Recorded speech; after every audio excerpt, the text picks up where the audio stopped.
عندما تبدأ الذئاب في اصطياد شبل النمر، يجب على الكلب المخيف أن يتحد مع الحيوانات الأخرى لهزيمتهم. اليوم سنلخص قصة فيلم الحياة السرية للحيوانات الأليفة الجزء الثاني. في مدينة ملاهي يشاهد ماكس الأطفال وهم يلعبون مع الحيوانات الأخرى، ويتحدث مع أصدقائه عن مدى سوء وجود الأطفال في المنزل، حيث إن مربيته عزباء. ولم يعتقد ماكس أبدا أنها ستتزوج، ولكن بعد وقت قصير من لقاء كات تشاك يتزوجان وينتهي الأمر بكاتي بالحمل. وأنجبت ليام. على الرغم من أن ماكس لا يحب الأطفال، عليه أن يتعلم كيفية التعامل معهم، وسرعان ما يصبحون أفضل أصدقاء. يتعلم ليام التصرف مثل الكلب. يشكل ماكس رابطة خاصة مع ليام، وتصيب ماكس حكة إذا شعر بالقلق على الطفل، ويصبح مفرطا في حمايته. في الطابق السفلي هناك أرنب يعتقد أنه بطل خارق، ويطلق على نفسه اسم كابتن كرة الثلج. بينما يتظاهر بأنه ينقذ المدينة، يلمح الأرنب ماكس ثم سأله عما إذا كان ليام مستعدا للذهاب إلى المدرسة. وبدأ ماكس في القلق قائلا إن الصبي يجب أن يبقى في الشقة بأمان. يظهر دوك ويخبرهم أن تشاك قد اصطحب ليام في نزهة. يقلق ماكس ويطلب من أصدقائه المساعدة، ويقرر نورمان الرد على المكالمة. يستخدم عربة التحكم عن بعد لمتابعتهم، ويتواصل من اللاسلكي مع ماكس ويحذره من أن ليام يأكل بسكويت. ولكن على الرغم من أنه شيء عادي إلا أنه يقلق ويواجه أزمة حكة أخرى. تأتي كاتي وتطلب من ماكس الخروج في نزهة مما يجعله سعيدا، ولكن يدرك أنهم ذاهبون إلى الطبيب البيطري ويرفض الذهاب. لكن كاتي تجبره على الذهاب للعيادة، حيث يجلسون لانتظار دوره ليرى قطا، ويبدأ بالتكلم مع ماكس ويوضح له أن هذا الطبيب البيطري متخصص في الاضطرابات السلوكية. عندما يعود إلى المنزل يضطر ماكس إلى ارتداء مخروط على رأسه، بسبب هذا يفقد القدرة على الحركة ولا يستطيع اللعب بالنحلة الصغيرة. يصل دوك ويخبره أنه سمع تشاك يقول إنهم سيذهبون في رحلة، مما يجعل ماكس سعيدا بهذه المعلومات. يأخذ نحلته الصغيرة ويعطيها لكلوي لتعتني بها، لكنها لا تعيره أي اهتمام. ويذهب ماكس لتركها مع حيوان آخر. يلتقي الكلبة جي، توافق على الاحتفاظ بها لأنها تحب ماكس وترى النحلة كما لو كانت طفلتهم، وتعده بالعناية بها. يدخل ماكس وعائلته السيارة ويسافران معا حتى يصلا إلى مزرعة، وتتخيل جي حياتها الزوجية مع ماكس. وينتهي الأمر بانزلاق النحلة، وترتد اللعبة من مكان إلى آخر حتى هبطت على نافذة شقة أخرى. ذهبت جي اليائسة إلى هناك، وأدركت أن المكان هو منزل امرأة عجوز تعيش بمفردها. وعندما أرادت استعادة النحلة، تخرج قطة من تحت الكرسي وتبدأ في التفاعل مع اللعبة. عندما تصدر الصوت تجعل القطط الأخرى مهتمة أيضا، وتظهر مئات القطط تتنافس على اللعبة. بضعة طوابق فوق كلوي وكرة الثلج في الشقة. ظهرت كلبة تدعى ديزي على النافذة، وهي تريد معرفة ما إذا كانوا يعرفون البطل الخارق للمبنى. يؤكد أنه البطل ويسأل عما تحتاجه، وتقول ديزي إنها وجدت حيوانا عاجزا يحتاج إلى الإنقاذ. متحمسا للمهمة، يجري الأرنب إلى غرفته ويرتدي زيه، ويعود إلى ديزي بمجرد أن رأت البطل. قالت إنها كانت تلعب في حجرة الأمتعة بالطائرة. وجدت قفصا مغطى بواسطة غطاء سيرك، وعند إزالة الغطاء وجدت شبل نمر أبيض يدعى هو مقيد بالسلاسل. على الرغم من عدم فهمها للغة الحيوانات البرية، أدركت ديزي أنه يحتاج للمساعدة، خاصة بعد رؤية صاحب السيرك يركل قفصه بدون سبب. مثل البطل الخارق لا يفكر الكابتن كرة الثلج مرتين، ويقبل المهمة وينطلق نحو الحديقة. في المزرعة يتحمس دوك لرائحة الحيوانات ويبدأ في الجري في أنحاء المكان، ولكن على عكسه يشعر ماكس بأنه في غير مكانه. يقابل الكلاب ديكا رومي، ويطارد ماكس في جميع أنحاء المزرعة، ويشاهد من داخل سيارة محطمة كلب حراسة، ويأمر الديك الرومي أن يتراجع. وبينما ماكس يجلس بجانب ليام، دوك يطلب منه اللعب، ويبدأ كلاهما في صيد اليرعات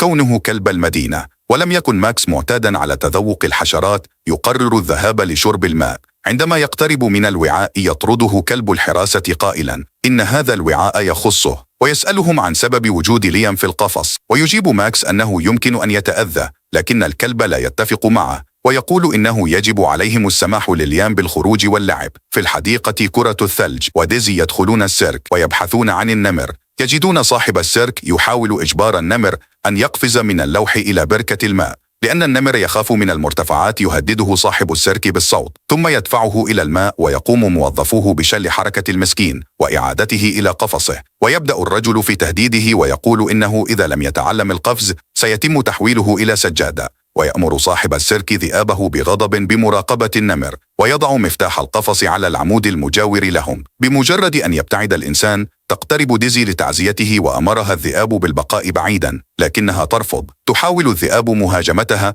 ولكنهم مقيدون بالسلاسل ولا يمكنهم الوصول إليها. في تلك اللحظة ترى ديزي مكان المفاتيح، وتقرر ملاحقة الذئاب، مما يجعلهم يلتفون حول العمود. ويرى زعيم الذئاب كرة الثلج يضرب القفل بمطرقة ثقيلة. تمكن من فك الوتد الذي يحمل سلسلته، ويركض عبر الحديقة محاولا إمساك الأرنب، لكن الوتد ينتهي به الأمر بالتعلق في مقعد القاطرة. تقوم ديزي بتنشيط الآلة، مما يجعلها ترتفع وتنخفض عدة مرات، ثم يذهبون للقفص ويحررون النمر. في المزرعة يستيقظ ماكس ويذهب إلى النافذة للتحقق مما إذا كان ليام على ما يرام، ولكن ينتهي الأمر بمهاجمته من قبل ثعلب. خائفا يبدأ الكلب في التراجع ويحاصر، ولكن قبل أن يحدث أي شيء أسوأ يظهر الكلب ويهاجم الحيوان البري، مما يجعله يتراجع بعيدا وينقذ ماكس. تذهب جي إلى كلوي وتطلب مساعدتها لتتعلم كيفية التصرف مثل القطط، وترتدي تاج بأذني القطط. الآن بعد أن ارتدت ملابسها تبدأ كلوي دروسها وتعلمها مقاومة الرغبة في مطاردة الكرة. تبدأ ديزي في التفكير في المكان الذي يمكنهم ترك النمر فيه، ولدى كرة الثلج فكرة ترك شبل النمر مع كلب الصيد. يقول له الكلب إنه لا يستطيع الاعتناء به، ويطلب من كرة الثلج أن يأخذه، لكن الجراء الأخرى تتوسل إليه بالسماح للنمر بالبقاء، ويوافق على رعاية النمر لليلة واحدة. يكتشف صاحب السيرك أن النمر تم أخذه بعيدا، ويبدأ بتوبيخ الذئاب، وأدرك أن ديزي قد أسقطت زخرفة الشعر وأعطاها لحيواناته لتشمها، مما منحهم مهمة إعادة النمر. تبدأ جي مهمة الإنقاذ الخاصة بها، وتذهب إلى شقة القطط، وتمكنت من الدخول دون أن تدرك المرأة العجوز أنها كلبة. على الرغم من أنها كانت خائفة، ذهبت جي بين القطط الصغيرة وبدأت في البحث عن النحلة لتجدها تحت قط عملاق وهو نائم. تقترب منه ولكنه يستيقظ، ويستخدم نورمان الليزر لإلهاء القطة. القطط الأخرى تبدأ في التسلق نحوها، وقررت اللجوء إلى الخطة بي، وطلب مساعدة نورمان للتظاهر بأنها تستطيع ابتلاع نقطة الضوء. عندما ترى القطط ذلك تصاب بالذهول، ويعتبروها الشخص المختار، وأصبحت الملكة. في المزرعة دوكي وماكس يشاهدان عندما يفلت خنزير ولا يعرفان ما يجب فعله. يقترح دوك استدعاء كلب الحراسة، ويرفض ماكس لأنه يشعر بالغيرة، ويريد أن يثبت أنه قادر على القيام بذلك أيضا حتى بدون تدريب. يحاول ماكس قيادة الخنزير الصغير إلى السياج، ولكنه لم يفشل فقط، بل كسر أيضا حظيرة الأغنام وأطلق سراحهم جميعا. بمجرد أن يرى الحيوانات تهرب بعيدا يظهر الكلب ويتمكن من إعادتهم جميعا تقريبا إلى السياج، باستثناء طفل صغير يدعى كوتون لأنه كان خطأ ماكس. يطلب الكلب مساعدته، ويذهبون معا إلى الغابة للعثور على الخروف. بعد عبور نهر يصل الاثنان إلى تلة شديدة الانحدار. تمكن كلب المدينة من التسلق بصعوبة، ووجدوا الخروف الصغير يأكل التفاح من شجرة في منتصف الجرف، ويخبره الكلب أن الشجرة لا تستطيع تحمل وزنه، وأن ماكس هو من عليه أن يحضر الخروف. يرفض الكلب، ويتعين على الكلب تهدئته، ويخبره أن الخطوة الأولى للتغلب على الخوف هي التظاهر بأنه غير موجود. بفضل الكلب تمكن ماكس من استجماع شجاعته، وبدأ في النزول من الجرف، وكاد ينزلق عدة مرات. بينما كان على وشك الوصول إلى الشجرة بدأت الصخور في الانهيار، وانتهى الأمر بماكس بالذهاب مباشرة إلى الاضطرار إلى التسلق للوصول إلى الخروف. عندما يقترب يطلب الكلب من الخروف أن يقترب، ويقول إن ساقه عالقة في الفروع، مما يجبر كلب المدينة على تسلق جذع الشجرة لإنقاذه بمجرد أن يفعل ذلك. تبدأ الجذور في التفكك، ويتعين على ماكس التمسك بها. يركض ماكس نحو الخروف الصغير، ويتمكن من الإمساك به من ذيله وسحبه حتى يفكك حافرة. في الثانية الأخيرة يرمي ماكس الخروف فوق الجرف ويقفز خلفه. يكافح ماكس حتى لا ينزلق. تمكن ماكس من رفع الخروف حتى يتمكن الكلب من سحبه. مباشرة بعد إنقاذ الخروف يكاد يسقط ليتم إنقاذه من قبل الكلب في الثانية الأخيرة. بعد الرعب يعود الكلبان إلى المزرعة. في المدينة تستمر الذئاب في متابعة رائحة ديزي، وتجدها تحكي قصة الإنقاذ للكلاب الأخرى. بمجرد أن لاحظت وجود الحيوانات البرية بدأت ديزي بالخروج من الحديقة، وحاولت الاختباء تحت كلب آخر أكبر حجما. على الرغم من ذلك تمكنت الذئاب من العثور عليها باستخدام أنفهم، وكان على ديزي القفز على سكوتر بشرية للهروب. في الشقة يلعب كرة الثلج ألعاب الفيديو. يظهر بوبس على النافذة يقول إنه النمر دمر شقته وأكل التلفزيون وهو لا يعرف ماذا يفعل. يأخذ الأرنب النمر إلى شقة كاتي ويتركه نائما على سرير ماكس، ولكن أثناء مغادرة المكان تراه جي وتسأله عما يفعله، ويتساءل الأرنب عن سبب وجود القطط خلفها، لكن لا يملك أي منهما الشجاعة للإجابة. في المزرعة يرى ماكس كلب الحراسة، يذهب إليه ويشكره على النصائح ويقول إنه أكثر هدوءا الآن، ويقضي الاثنان الليل في العواء، ويقرر الكلب إعطاء ماكس وشاحه كهدية. في المنزل يصل ماكس إلى الشقة ويذهب للنوم مع ليام. مستغلا كون العائلة نائمة يحاول كرة الثلج التسلل للشقة دون أن يلاحظه أحد، لكن ماكس يستيقظ ويمسك بالنمر ويسأل عما يحدث، وترد ديزي بأنه ليس لديها الوقت للشرح لأن الذئاب ستكون هنا قريبا. في هذه المرحلة تدرك ديزي أن الحيوانات قد جاءت بالفعل، ويبدأ الأرنب بالذعر معتقدا أنه سيتم أكلهم جميعا. ومن ناحية أخرى ماكس مختلف تماما ولا يفعل ذلك، لا يفكر مرتين قبل النزول لمواجهتهم ولو بمفرده ضد 4. يحاول ماكس تخويف الذئاب، لكن صاحب السيرك يظهر خلفه ويركله في قبو المنزل. بينما يحاول الكلب التسلق مرة أخرى تخرج الحيوانات الأخرى إلى الطابق.